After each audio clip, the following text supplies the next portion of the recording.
안녕하세요. 개인 투자자분들의 멘토 프로페서 킹입니다. 12월 9일 기술적 분석이 좋은 모닝 브리핑 출발해 보도록 하겠습니다.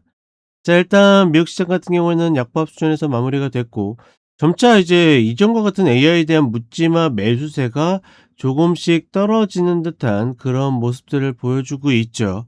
특히나 장중에 엔비디아가 H200에 대한 어떤 칩 중국 수출에 대한 승인을 얻었다라는 그런 뉴스가 나왔는데 오피셜은 아니었습니다. 근데 예전엔 뭐 뉴스만 나와도 이제 급등하는 것이 혹은 업종 전체가 움직이는 것이 통상적인 흐름이었는데 엔비디아 역시도 급등을 했다가 다시 윗꼬리를 달고 밀리는 그런 모습을 보여줬다라는 거. 전반적으로 이제는 이런 어떤 호재나 흐름들에 좀 약발이 떨어진 흐름들을 명확하게 보여주고 있다.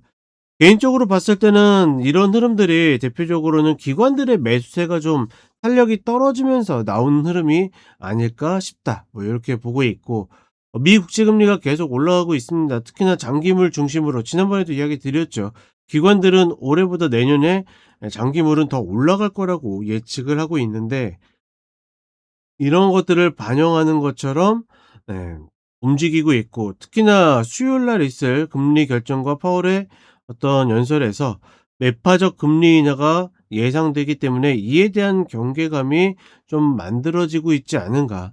근데 그럼에도 불구하고 장중에 분명히 꺾이고 깨고 내려가야 될 구간에서 또 리바운드가 나오고 하는 모습들은 여전히 뭐 미국 시장 자체는 상당히 강한 흐름을 가져가고 있다. 다만 이제 이벤트가 발생했을 때의 움직임은 막긴 좀 어렵지 않을까, 이렇게 판단하고 있습니다. 그리고 한국 시장으로 오게 되면 제가 여기 되는 집이라고 이제 그 표현을 해 놨는데, SK하이닉스의 ADR, 그러니까 미국에 에 상장하는, 그러니까 옮기는 거 아닙니다. 일부를 이제 미국 은행에 맡겨서 그것들을 이제 주식으로 환원해서 상장하는 걸 이야기하는데, 어찌 되었거나 이 ADR을 발행해서 상장한다는 그런 이야기가 나오면서 급등을 했는데, 제가 예전부터 계속 주장하는 것 중에 하나가 뭐였냐면, 삼성생명이 삼성전자의 주식을 꽤 많이 갖고 있죠.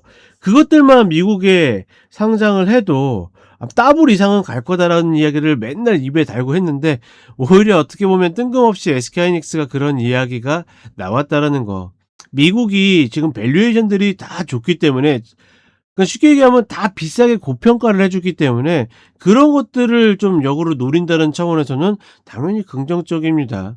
그러니까 시장이 맞고 떨어지고 꺾일 수 있는 자리, 힘이 떨어지는 자리에서 저런 것들이 발생하는 것들이 제가 되는 지위라고 그렇게 표현을 한 거고, 어찌 됐거나 지수 예측은 그다지 우리에게 별로 유용하지 않는 흐름이다. 적당히 순환매 주도주 돌면서 유지하고 있기 때문에 굳이 그걸 예측하기보다는 내 종목에 집중하고, 2차 전지가 다시 이제 쌍봉 맞으러 올라가고 있죠. 여기서 쌍봉 맞을지 N자로 올라갈지 관건이긴 한데, 대체적으로 좀 이전 고점을 한 번 넘기는 그런 쌍봉의 형태가 조금 더 유력하지 않겠는가, 이렇게 판단하고 있고, 이런 흐름들이 나왔을 때 이전 라이브 방송 때도 이야기 드렸지만, 내가 혹여나 많이 물렸다 하더라도 물량을 좀 조절하면서 가는, 예를 들어서 그럴 것도 아니면 이런 방송도 듣지 않겠죠, 그냥 존버할 거면. 근데 이런 방송들을 챙기면서 매매적 관점으로 돌릴 분들은 내가 고점을 예측하진 못해도 그 베리어 정도는, 마디 정도는 예측할 수 있거든요. 그런 것들을 예측하면서 좀 매매적 관점으로 돌리는 것도 나쁘지 않다, 뭐 이렇게 판단을 해 보겠습니다. 자, 그럼 간단하게 차트 보도록 하겠습니다. 자, 먼저 나스닥 선물 30분 흐름을 보게 되면 초반부터 뜬금없이 들어 올렸다가 맞고 떨어지는 모습이고, 다시 목표가 나왔어요. 과연 이 어깨 축지를 다시 맞고 떨어질까가 관건이고, 하나 재밌는 거는 올라올 때도 거의 박스에 가깝게 올라왔기 때문에 내리는 힘도 그럴 가능성이 높지만, 이제 수요일 날 빅 이벤트가 있기 때문에 이때의 흐름이 세게 나온다라고 그러면 함부로 중간에 잡기보다는 종가 흐름까지 확인하면서 접근하는 것이 맞다라고, 그 역방향 노리시는 분들 얘기하는 겁니다. 어떤 방향이든 역방향 노리시는 분들은 그렇게 가는 것이 맞다라고 보고 있고, 하나 계속 눈치 보면서 보는 거는 역시나 비트코인입니다. 비트코인이, 그쵸? 또다시 생각보다 쉽게, 그쵸? 미국장을 오픈을 앞두고서 밑에 있다가 또 갑자기 올라왔어요.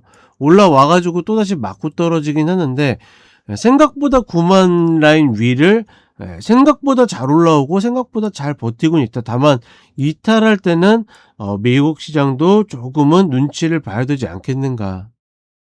그리고 잠깐 엔비디아 보면 장 출발하고서 호기롭게 출발했다가 다시 내려왔고 뉴스가 나오면서 급등했었는데 또다시 내려왔습니다. 물론 이제 어느 정도 노출이 된 부분도 있지만 노출된 게 반영이 된 적이 없거든요. 그러니까 이런 것들을 보게 되면 전반적으로 AI에 대한 어떤 시세에 대한 무거움이 좀 느껴진다 이렇게 보고 있습니다. 다만 그럼에도 불구하고 어찌 되었거나 이 아래자리 내려오게 되면 제가 봤을 때는 충분히 매수할 만한 종목은 엔비디아 정도밖에 보이지 않는다라고 이야기 드리고 싶고, 그렇기 때문에 일봉으로 봐도 지금 구간에서는 여전히 박스 관점으로 보고 있다. 혹여나 위로 삐져나가도 마찬가지입니다. 삐져나가도 다시 내려올 가능성이 높다라고 판단하고 있습니다. 그리고 한국 시장 오게 되면 또다시, 그쵸? 여기서 맞고 떨어질 흐름이었는데 SK하이닉스의 어떤 뉴스가 나오면서 다시 꼬리를 들어 올리는 그런 모습들을 보여줬고, 그런 것들이 우리 시장에 어떻게 보면 세력들이 여전히 포기하지 않고 이렇게 올리면서도 외국인들은 혹은 세력들은 거의 돈을 쓰지 않았거든요.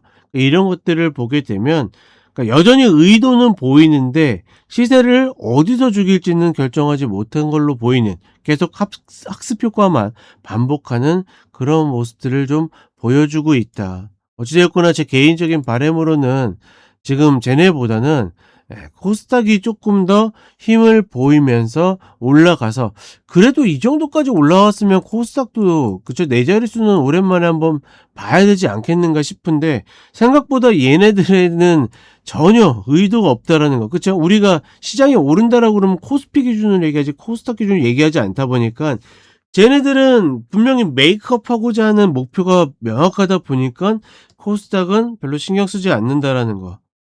그런 부분들이 조금만 풀렸으면 좋겠다. 뭐 요렇게 생각을 해 보겠습니다. 자, 이렇게 이야기 드렸고 저는 또 쇼츠로 찾아뵙도록 하겠습니다.